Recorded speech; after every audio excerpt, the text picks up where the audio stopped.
Welcome to The Update. Nath Gardner with you. Protests have broken out in Russia after President Vladimir Putin gave conscription orders to recruit 300,000 soldiers. But the president has insisted the mobilisation of troops as he ramps up attacks on Ukraine will be partial, only recruiting reservists and those who have previously served. Western leaders have condemned the action, including US President Joe Biden. A permanent member of the United Nations Security Council invaded its neighbour, attempted to erase a sovereign state from the map. Staying overseas, Donald Trump says a lawsuit accusing him of fraud is a political witch hunt. The New York Attorney General has filed the suit naming the former president, his 3 adult children and 2 business partners. Letitia James is seeking $250 million in allegedly ill-gotten funds. The coronation for King Charles III has been set down for next year in either May or June.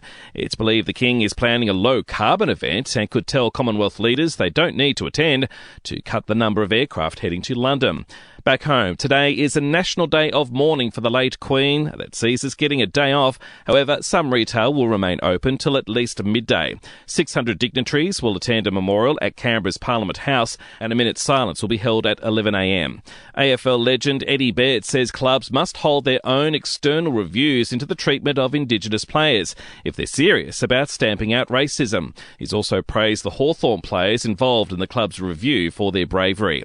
Mask mandates will end on Victoria's public transport from midnight. That also includes taxis and rideshare services, with masks being strongly recommended instead. To sport now, and it's brought to you by Ladbrokes Mates Mode, the better way to chat, share and bet together.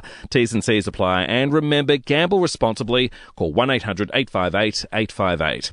The Swans will fly to Melbourne today for the AFL Grand Final, while players Sam Reid and Justin McInerney, both under injury clouds, will be put through their paces in a closed training session. Meantime, at Geelong, Max Holmes has a strong chance to face Sydney in Saturday's Grand Final, despite hamstring concerns.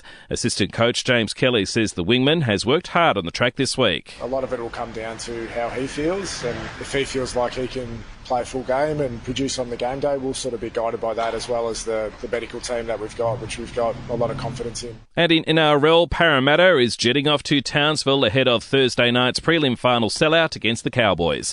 And for even more sports news, make sure you check out the Sports Update. You'll find it wherever you're listening to this show.